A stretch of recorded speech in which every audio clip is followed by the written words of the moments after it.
Bonjour, très chers camarades, membres et sympathisants de l'UNPJ. Je dis bonjour à vous tous, ressortissants des 10 régions du Cameroun. Je commence par ceux de l'extrême nord, du sud, du nord-ouest, du sud-ouest, du littoral, du centre, de l'ouest, du nord de la Damawa et de l'est. Bonjour chaleureux à vous tous.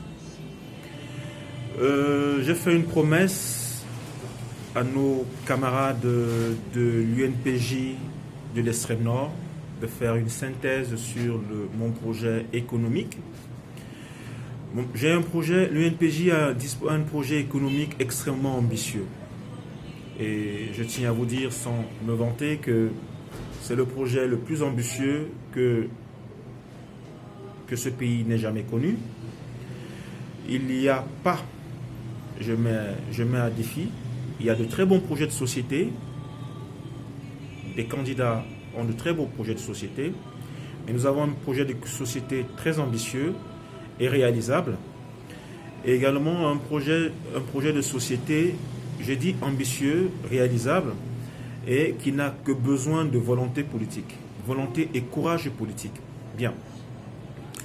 Je compte lever près de 25 000, je précise 25 000 milliards de francs CFA en 5 ans. Et c'est possible. Déjà, je compte mettre sur pied une réforme qui sera la réforme phare du candidat que je suis, la réforme phare de l'UNPJ que vous défendez. C'est la réforme sur la taxe foncière. Vous savez, je pense que c'est un pôle qui pourra vraiment nous lancer. Et j'ai essayé de calquer le modèle américain sur la réforme sur la taxe foncière. Nous avons 475 442 km² de superficie. Alors, sous-entendons seulement que 100 000 km² dans notre pays sont habitables et exploitables. Exploitables, ça veut dire que nous avons des champs à l'échelle industrielle, nous avons des plantations, et autres. Voilà. Sachant que 1 km² équivaut à 1 million de mètres carrés, si nous faisons les calculs, si déjà seulement nous plafonnons le prix du mètre carré, de la redevance foncière au mètre carré au Cameroun à 100 francs seulement, nous nous retrouvons en train de mettre de côté 10 000 milliards de francs CFA. Il y a 10 000 milliards de francs CFA. Bien. Il y a plusieurs autres niches.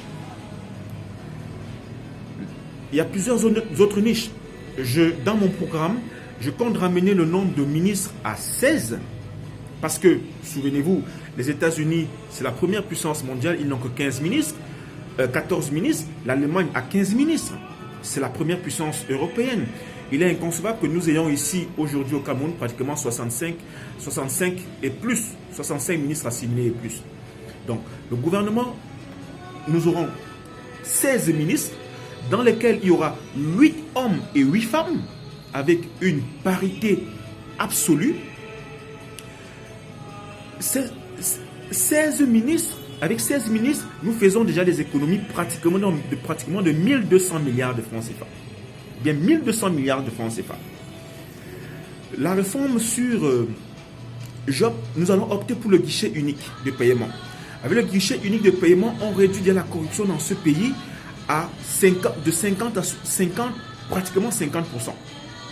Parce que notre système est encore sur le régime déclaratif.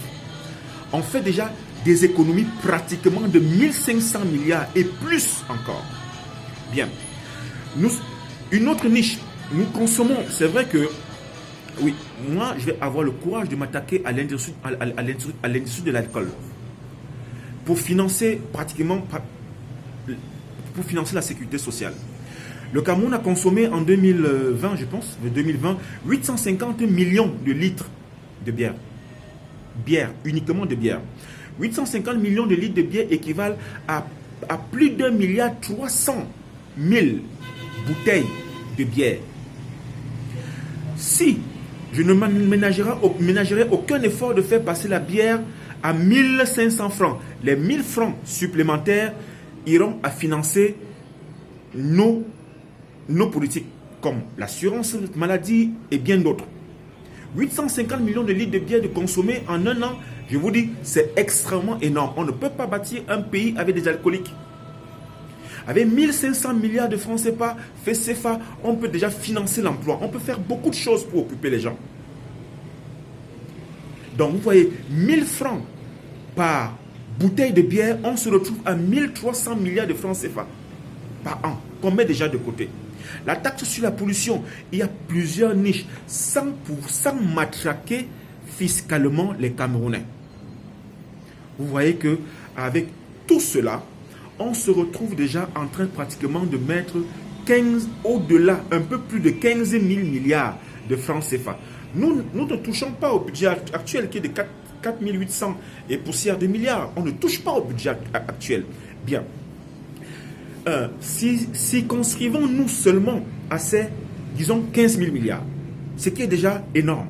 C'est vrai que dans mon projet, dans le guide du militant, vous allez voir que je compte en 5 ans faire passer le budget du Cameroun à 250 milliards de dollars.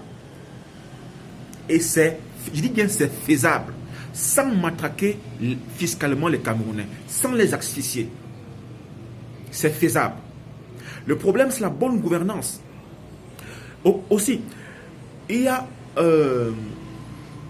pratiquement 3 000 milliards de dépôts à l'étranger. Je compte également une réforme mettre sur pied une réforme sur les transactions bancaires. Beaucoup plus à l'extérieur. Je prends le cas de la Guinée équatoriale. La Guinée équatoriale est un pays qui se construit, et très bien. La Guinée équatoriale limite et évite le gouvernement équatorien guinéen empêche en fait à ses ressortissants ou à ses ressortissants et à ceux qui travaillent dans leur pays à faire sortir de l'argent. Ce qui fait que si tu veux transférer 10 000 francs CFA à l'extérieur, 50% de ces 10 000 francs CFA rentrent dans le contribuable camerounais, dans le contribuable équato-guinéen. Donc la taxe sur l'exportation financière, sur les transactions bancaires extérieures est à l'ordre de 50%. Et ce qui fait qu'on fait sortir moins de l'argent, mais on investit plus. L'argent reste plus à l'intérieur pour développer le tissu économique et autres. Bien. Vous voyez qu'avec déjà ça, on se retrouve pratiquement à 20 000 milliards de francs CFA. Il y a plusieurs niches comme ça, plusieurs. Ce sont des politiques. Maintenant, qu'est-ce qu'on va faire avec ces 20 000 milliards de francs CFA? Bien. Je compte, avec la réforme administrative, ramener le nombre de régions à 7. 7 régions. C'est un choix que je vais défendre et que je vais assumer. Avec cette réforme administrative également, c'est vrai, les régions seront plus grandes, les responsabilités seront... les dépenses également seront réduites. Je prends un exemple. Déjà, si on affecte 10 000 milliards de francs CFA par région, par an, je dis bien 1000 milliards de francs CFA par région, par an. Avec ces 1000 milliards de francs CFA, je donne les pleins pouvoirs au Parlement qui va auditer. On va remettre une feuille de route aux administrations territoriales décentralisées. On dit, par exemple, avec ces 1000 milliards, cette année, ce sont les routes et les écoles. Disons les routes et les logements sociaux. chaque année, on peut avoir 5 000 logements sociaux. Routes, logements sociaux. La seconde année, école, électricité. Je prends des exemples. Vous allez voir que tout le pays sera en chantier. Eh bien, tout le pays sera en chantier au même moment. Et si tout le pays est en chantier au même moment, y aura-t-il pas une réduction de la pauvreté? Réduction du chômage et autres? Le panier de la ménagère sera revu à la hausse et sera important.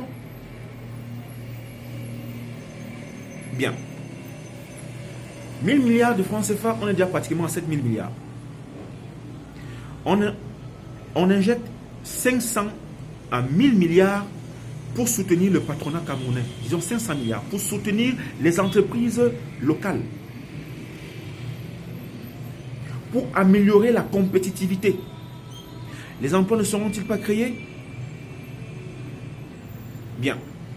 Il y a deux produits qui creusent de façon considérable et vertigineuse notre balance commerciale. Le riz, le poisson. Je table sur la production de 1 million de tonnes de riz par an et on en a besoin de 800 000. Je table sur la production de 500 000, pratiquement de 800 000 tonnes de poissons par an, ici au Cameroun. J'injecte 1000 milliards. On paye notre dette intérieure. On amorce le paiement de la dette extérieure. On finance la sécurité sociale. On finance l'énergie. On finance l'armée. La sécurisation du pays. Je vous dis, c'est possible. Et vous voyez qu'avec tout ça, on ne touche pas à notre budget, au budget que nous avons présentement, qui sont 4800 et poussière des milliards. On ne touche pas ça. Je n'inclus même pas ça. Je n'inclus même pas ça dans ces 20 000 milliards de dollars que nous avons là maintenant. Donc vous voyez, nous avons beaucoup à faire. Nous devons nous lever comme un seul homme. Cette nation, nous allons la diriger demain. J'en ai la ferme conviction. Nous sommes ambitieux, nous sommes jeunes, nous sommes ambitieux. Nous avons de l'énergie. J'ai également oublié. J'ai manqué un élément. Il faudrait également financer la réconciliation dans notre pays. Ça passe par le retour des restes de notre défunt président Haïdjo au Cameroun et de son épouse. Ça passe par une véritable conférence nationale souveraine. Notre pays en a besoin. Ça passe par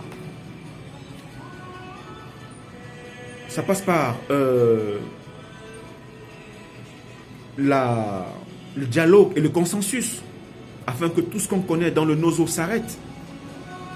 Nous avons besoin de paix, nous avons besoin de stabilité, nous avons également besoin d'avoir notre propre monnaie, d'arriver à financer, de parvenir à financer notre propre monnaie. Et c'est possible.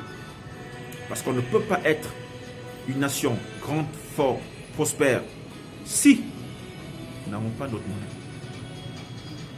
Je pense à la sortie des APE. Je pense à la révision de certains accords coloniaux, accords de coopération et autres. Donc, merci. C'est ce que je tenais à vous faire comme synthèse. J'espère que vous saurez vous imprégner de tout ça. Vous saurez lire le guide du militant. Vous imprégnez également du projet de société qui est en cours d'amélioration. Merci. Que Dieu vous bénisse et qu'il bénisse le Cameroun.